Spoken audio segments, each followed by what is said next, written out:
Hey, welcome to the Brisbane Small Business Show. Today, I'm actually really excited to have Nathan Schokker with me. Nathan Schokker, I've known for a couple of years. He just started popping up on my feed all of a sudden. And then, he's been the president of the Junior Chamber of Commerce forever. In fact, he had that emerge like a phoenix from the ashes, and now has he started launching his campaign to be the president of the Brisbane West Chamber of Commerce. Look, that's completely unofficial, and I'm sorry to the president for saying that. Nathan, welcome. How are you today? Hey, Kevin. I'm really well. How are you? I'm excellent. I'm excellent. Had a lovely weekend. Good. Absolutely managed to relax and everything, and really excited to be talking to you and talking to you about some of the stuff that we've been talking about around. You are well known around Brisbane for your networking, whether you want to say you're Brisbane's best networker or not. I know you get a bit nervous about that tag, but I would put you up there in that kind of category. If you're not the best networker in Brisbane, you're up in the top 5, that's for sure. So you would have had to have completely changed your business model on networking and everything with the whole C19 and the restrictions. I want to find out, before we get there, I want to find out a little bit about how did you get onto the Junior Chamber of Commerce and what made you decide that you were going to have that re-emerge, and what have you been up to? Sure. So my connection with the Brisbane Junior Chamber of Commerce goes back about 5 or 6 years ago. I went to a couple of events myself, and I thought, this is a cool crowd. Obviously, we're all quite similar in age and sort of career paths and aspirations and that sort of stuff. And that was shortly after I started my own business. And I thought this could be a cool crowd of people to get involved with and help with and that sort of stuff. And then I sort of drifted away from it for a couple of months. And then just as life turns, I actually got effectively recruited in to help them a little bit and advise them as a committee around a few things. And then before you knew it, I was vice president, unopposed. So I was the only. I sort of, everyone took a step back, and I was the only one that stepped forward on that role. And then I became president not too much longer after that, and the rest is history, as they say. So then tell me, for the Brisbane West Chamber of Commerce, were you unopposed again? I was. I'm not saying history repeats, but watch this space. yeah, maybe. Yeah. So look, your social media has really gone through the roof in the last 12 months, or maybe it's just become more prominent to me. Has it been a conscious choice, or has it just been, it's in my feed more? I think perhaps in two ways. I believe it has been a more conscious effort for myself. Certainly across platforms such as LinkedIn, I've been a lot more conscious with trying to post a little bit more regularly and be a little bit more active on there. Because I see it as a really powerful tool for business owners and professionals alike out there. So for me, the number one thing that I started to do was post regularly. I just set myself a challenge, and I said, okay, I'm going to post once a week. I think that's where I started, or once a month.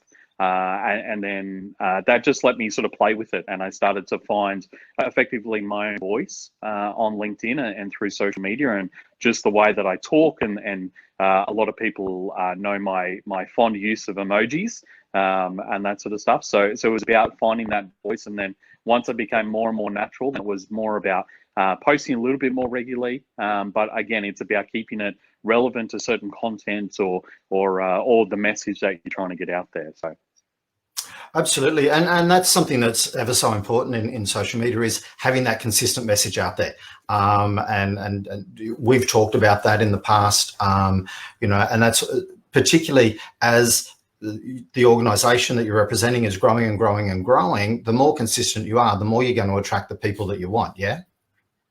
Yeah, absolutely right. Yeah, it's and I think that's been a bit of a lucky or a fortunate happenstance around myself posting on LinkedIn and the other social medias more is that I've sort of found that consistency and that authenticity through the messages that we put out, and then that certainly I think BJCC and myself have helped each other tremendously through that. So. Fantastic. And look, that's really excited to tell you. We're actually going to be using the Brisbane Small Business LinkedIn a whole lot more with all the education that we're putting out at the moment. So we are going to be posting all of that into there. So as well as using the Facebook community and page, we'll be using the LinkedIn page and community that we've got there in the same ilk as we've been doing. So we're just trying to sort out some of the technical challenges. LinkedIn Live isn't quite as easy as Facebook Live, or maybe it just doesn't trust me yet. So I'm not sure. We'll work through these challenges though. But tell me, we had exactly the same problem last week. Actually, we tried to do a LinkedIn Live and it just yeah. Anyway, and it comes up big and red on your screen saying it's not going live there, but you're going live somewhere else, and you're not sure whether you can shut that down. Everything's going to look. I know. It was awesome. The person I was interviewing at the time kind of gave this little look into the camera like, what's happening? And I'm going, I don't know. So hopefully yours was a lot cooler than mine was at the time. So tell me, you use networking prolifically in your business. And as I said, you seem to be everywhere on that networking scene. Then all of a sudden we have social distancing and no networking. What are some of the things that, you talk about pivot or change or reinvention, whatever term you want to give it. What have you found others doing that you thought, hey, that's really cool, and what have you done? Yeah, I certainly the first thing that I've seen is a lot of people have what I would call they've sort of gone dark, or they've turned the lights out, and they've effectively gone, okay, well, we'll just sort of work our way through and we'll get to the other side, and then we'll sort of go back to normal a little bit as to whatever that looks like on the other side. And I've certainly taken the opposite approach to that. I think now's not the time to stop your networking or to stop that relationship building and working on that sort of stuff. It's actually a really fantastic time to increase that. And that's certainly what I've done, is because the amount of people that have gone, like, sort of turned the lights off, gone dark, they're now just sitting there and they're waiting. And if you reach out and engage with them, then your chances of being able to start a conversation, a relationship with them has actually gone through the roof. And that's what I found is some of those people that I've previously reached out to, or I found it hard to make that first initial contact with, I've hit them up again, and it's almost instantaneous. I get them coming back to me, and they're keen for a chat. They want to jump on a Zoom call, or just have a call or message or whatever it is, and they want to share ideas and have a chat and that sort of stuff. So for me, my pivot, my change has been around taking all of my efforts that would have existed in physical networking and put them into digital networking. And it's already working. It's already paying dividends. I know a part of it will be sort of almost like creating a bottleneck when stuff goes back to normal, because I've got all these people that are like, yeah, absolutely, let's catch up for coffee when we're all sort of working in the office again and rah, rah, rah. And that's okay, and that'll keep me plenty busy for that month afterwards. But for right now, it's keeping me really busy as well, and it's showing opportunities not just in business, in my own business, but also through the chambers of commerce, and actually a couple of cool new ideas are coming out of it as well. So it's it's good fun. I've noticed you doing a couple of cool little things, like is it every Friday afternoon that you're doing your wine and cheese thing, or is it that just was a one-off event, or you're doing that every month, or what was the story with that? Yeah. So really cool story with that. So so that was our first virtual or digital only event that we did for the BJCC. So that was about 3 or 4 weeks ago now, and we partnered up with Grape Therapy in town, and we did a virtual wine tasting. We called it Cavino, just to have a bit of fun with the whole COVID-19 and that sort of stuff. And it was a fantastic success. The engagement that we saw through the social media around it, people just had a great time. and it was awesome to be able to put some support back into a couple of local businesses that had really been knocked around with all of the restrictions that had come into place. And then what that actually and inadvertently, and we weren't intending to do it through doing the event, was it actually showed to Freddie, the owner of Grape Therapy, that doing a virtual wine tasting was something that he could do himself. He saw the setup, it was pretty easy, but it gave him the confidence because he's so used to standing in front of a group of 10, 20, 30, 100 people talking about wine, taking them through those tasting notes, that he realized that he could just do it through a screen, and that worked just as well. And if you presented it right, it felt like those people were in the room with you. And so Freddie has now gone on to do, I think I know he definitely did one just Friday past, and I know he's already got a few other corporates in the books and booking in with him and that sort of stuff. So yeah, so that was fantastic. So for us, it was just a one-off thing, but it shown Freddie that he can go ahead and do it every single week, and hopefully that helps him see through the other side of this. Absolutely. And the thing is that you're in a service business that does a lot of physical activity, but beyond that, your activity in that is largely the service side of it, right? So you're not a tradie, although you service officers needing, support of getting things fixed and all that sort of stuff. What do you call it? There's a technical name, but I'm just missing completely. Commercial property services. That was hard. It is Monday morning, so forgive me, everybody. That's okay. That's okay. I don't mind at all. So with your commercial property services, regularly you would probably be called out to premises where really there wasn't much more that you could do, although you probably had to show up as a sign of faith almost for clients. Are you finding not being called out making your role in that capacity a bit easier? Yeah, it has. It's we've certainly seen it's been phenomenal. And I've been talking to clients about doing this for honestly years, and probably ever since I started my business.